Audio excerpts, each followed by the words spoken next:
Hello friends, welcome to my YouTube channel. आज के video में हम गोटा पत्ती की हैंड एम्ब्रॉयडरी करना सीखेंगे।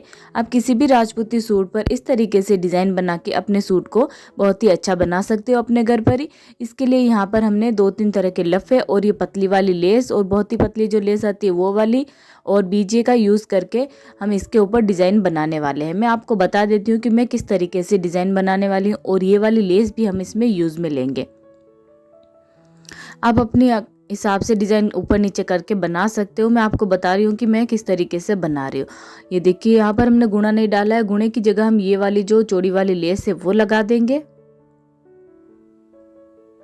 और सबसे पतली वाली लेस है वो लगाएंगे। इसके साथ थोड़ी सी बीच में जगह भी रखेंगे और किस तरीके से आपको ये लगानी है वो भी मैं आपको पूरा इस वीडियो में डिटेल में बताऊंगी, तो आप वीडियो को एंड तक जरूर देखिएगा।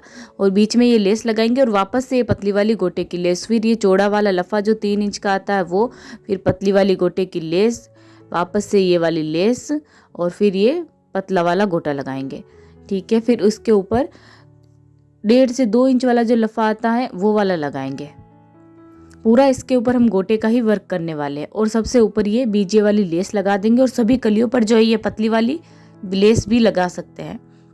ये जो लहंगा है हमने लगभग 28 कली का बनाया है, आप देख सकते हैं डबल कलर में। चलिए हम एम्ब्रॉयडरी करना शुरू करते हैं। तो देखिए, हमने यहाँ पर गुणा नहीं लगाया तो इसकी जगह हम ये लेस लगाने वाले। थोड़ी नीचे की तरफ लगाएंगे तो ये मगजी जो है वो छोटी हो जाएगी, तो हम क्या करेंगे, इसे थोड़ा ऊपर की तरफ लगा देंगे। इससे क्या है कि मगजी और लहंगे के बीच की जो सिलाई है वो भी नहीं दिखेगी और हमें अलग से गुणा भी नहीं लगाना पड़ेगा। लेस को हमें बिल्कुल भी खींच कर नहीं लगाना। अगर खींच के लगाएंगे तो लहंगा है जो सिकुड़ सकता है, लहंगे का घेर भी कम लगेगा और फिनिशिंग बिल्कुल भी अच्छी नहीं आएगी। गोटा जब आप लगाओ तो आप मशीन से लगा रहे हो तो आपको मशीन की जो स्टिच है वो बड़ी कर लेनी, बारीक स्टिच से सिलाई नहीं लगानी है, फिनिशिंग अच्छी नहीं आएगी। मोटी सिलाई ही आपको इसके ऊपर लगानी होगी। एकदम नई सुई का यूज लीजिएगा वरना गोटा खींच खींच के पूरा खराब हो जाएगा। ठीक है, और थोड़ी थोड़ी दूरी में करके पकड़ते हुए सिलाई लगानी है। लंबी दूरी में पकड़ के लगाएंगे तो वो सही से नहीं आएगी गोलाई में। बिल्कुल भी खींचना नहीं है, एकदम हल्के हाथों से हमें इसके ऊपर स्टिच कर देना है। अब देखिए, दूसरी वाली जो सिलाई है वो हमने एक तो यहाँ पर लगा दी, अब दूसरी वाली पूरा नीचे की तरफ नहीं लगाएंगे, हम बीच में लगाएंगे क्योंकि नीचे की तरफ फ्रिल दे रखी है, उसे हमें ऐसे ही रखना होगा। अगर उसके ऊपर सिलाई लगाएंगे तो उसकी शेप बिगड़ जाएगी। ठीक है, अब देखिए हमने पतली वाली गोटी की लेस लगानी है। बीच में थोड़ी सी दूरी रख दीजिएगा, अच्छी लगेगी और ज़्यादा वर्क भी नहीं लगाना पड़ेगा हमें। तो आप बराबर दूरी रखिएगा, जितनी यहाँ पर रख रहे हो उतनी दूसरी वाली पर। जब आप ये वाली लेस लगाओ तो ये थोड़ी क्या है, पतली है तो इधर उधर ज़्यादा होती है, तो आपको इसे पीछे से और आगे से पकड़ते हुए स्टिच करना होगा क्योंकि उसके ऊपर जब हम मशीन लगाते हैं तो ये इधर उधर हो जाती है, तो आपको आराम से लगानी होगी इसके ऊपर सिलाई। इस वाली लेस पर हम एक ही सिलाई लगाएंगे क्योंकि ज़्यादा मोटी नहीं है और आपको इस बात का ध्यान रखना है कि सब जगह बराबर दूरी रहे, इस तरफ भी और इस तरफ भी, क्योंकि अगर आप इससे लंबी दूरी में पकड़ कर लगाएंगे तो ये बिल्कुल बराबर जगह पर नहीं लगेगी। अब ये वाली लेस हम यहाँ लगाएंगे तो जितनी दूरी हमने वहाँ रखी है पहले वाली लेस के बीच में, तो यहाँ पर भी उतनी ही लगाएंगे और फिर एक और पतली वाली गोटे की लेस लगा देंगे। इन सब पर हमने, तीनों पर हमने एक एक सिलाई ही लगाई है। ठीक है, अब बारी आती है मेन ये लफा लगाने की। ये लगाने में बहुत दिक्कत आती है क्योंकि इसमें सलवटें बहुत आती है। ये चौड़ा रहता है और लहंगा भी नीचे से चौड़ा रहता है और ऊपर से संकड़ा रहता है, तो इसमें सलवटें तो आएंगी। इस तो हमें क्या करना है, लफा जब आप लगाओ तो इसे आप हल्का सा खींच के लगा दीजिएगा। इतना भी नहीं खींचना है कि पता चले कि इसमें सलवटें आ गई है लहंगे में। बिल्कुल हल्का हल्का सा खींचना है ताकि ऊपर की जब हम सिलाई लगाएंगे तो इसमें सलवटें कम आएंगी। सलवटें तो आएंगी ही आएंगी इसमें, क्योंकि ये थोड़ा चौड़ा है, लगभग 4 इंच का है, 3 से 4 इंच का है, तो इसमें तो सलवटें आएंगी, लेकिन आपको हल्का सा खींच के लगाना। और जब आप दूसरी सिलाई इसके ऊपर लगाओ तो देखिए इस तरीके से जहाँ पर भी आपको लगे कि ये इकट्ठा हो रहा है वहाँ पर छोटी सी चुन्नट लगा दीजिए। ऐसा नहीं कि आप एक जगह ही बड़ी चुन्नट लगा दो, वो बहुत ही भद्दा लगेगा। जगह जगह आपको छोटी चुन्नट लगा देनी, लगभग हर कली में एक चुन्नट तो आएगी। आपको ना इसे दोनों साइड से पकड़ना है, पूरा सीधा करना है, उसके बाद इसके ऊपर सिलाई लगानी है वरना लहंगा इकट्ठा हो जाएगा। उसमें बेलन भी पड़ सकती है, बेलन इसमें ना पड़े इसके लिए आपको इसमें चुन्नट तो लगानी ही पड़ेगी। उसके बाद आप क्या करना है, आपको पूरी जब एम्ब्रॉयडरी हो जाए, मतलब पूरा गोटा जब लग जाए, तो आपको बिल्कुल हल्की गर्म करते हुए इसके ऊपर आयरन कर देना या फिर इसके ऊपर पेपर रख के उसके बाद हल्का हल्का सा इसे प्रेस कर देना ताकि ये दब जाएगा अच्छे से और बिल्कुल भी आपको चुन्नट वगैरह नज़र नहीं आएगी। फिनिशिंग आप देख सकते हैं, ऊपर की तरफ से इसमें बिल्कुल भी बेलन नहीं है और ना ही अंदर की तरफ से इसमें बेलन आई है।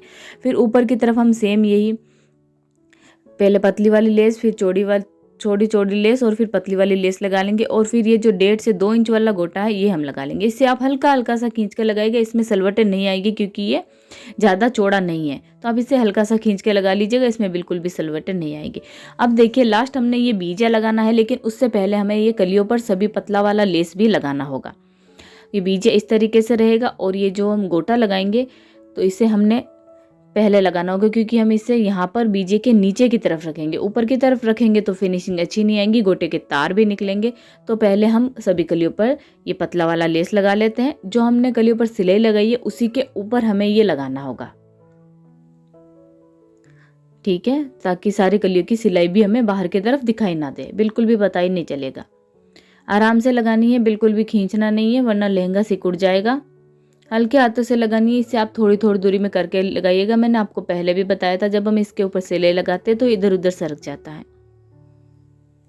तो आपको आराम से इसके ऊपर स्टिच करना है। एक सिलाई से ही लगा लीजिएगा। अब यहाँ पर थोड़ा सा एक्स्ट्रा रखते हुए कट कर दीजिए और इसे फोल्ड करते हुए इस तरीके से स्टिच कर दीजिए। इतना ऊपर की तरफ रखना है कि जब हम वो बीजे वाली लेस लगाए तो ये सारा अंदर की तरफ दब जाए, बाहर की तरफ ना दिखे। बड़ी स्टिच ही लगाइएगा, बारीक स्टिच भी नहीं लगानी है, ठीक है। इस तरीके से आप सभी कलियों पर ये वाला लगा लीजिए और जब हम ये लेस लगाएंगे तो बिल्कुल भी दिखेगा नहीं, ठीक है। सभी कलियों पर स्टिच करते हुए इसके ऊपर भी आपको ये बीजे वाली लेस हमने 2 सिलाई से लगानी है क्योंकि ये थोड़ी सी चौड़ी है, ठीक है। ये भी हमने लगा लिया और एम्ब्रॉयडरी भी हमारी लगभग कंप्लीट हो गई है। आप चाहो तो इसके पूरे लहंगे में सभी कलियों में फ्लावर्स भी लगा सकते हो। फ्लावर बनाने का जो लिंक है वो आपको नीचे डिस्क्रिप्शन बॉक्स में मिल जाएगा। आप अपने हाथ से भी बना सकते हो और चाहो तो बाजार से भी परचेज कर सकते हो।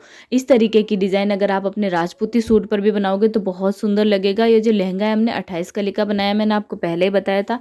आप सिंपल कपड़े पर भी इस तरीके से लहंगा बना के इस तरीके से डिज़ाइन बना सकते हो, बहुत ही सुंदर लगेगा और हैवी पोशाक आप अपने घर पर ही रेडी कर सकते हो। ये वीडियो और एम्ब्रॉयडरी आपको कैसी लगी हमें कमेंट करके ज़रूर बताइएगा और वीडियो अच्छा लगा तो लाइक करना ना भूलें। और भी कोई वीडियो अगर आप देखना चाहते हैं तो हमें कमेंट करके बता सकते हैं। अब बारी आती है इसके साइड की स्टिचिंग की और उसके ऊपर भी हमने ये जो लेस है वो लगानी होगी, फिर ना फिनिशिंग अच्छी नहीं आएगी, गोला एकदम बराबर होना चाहिए।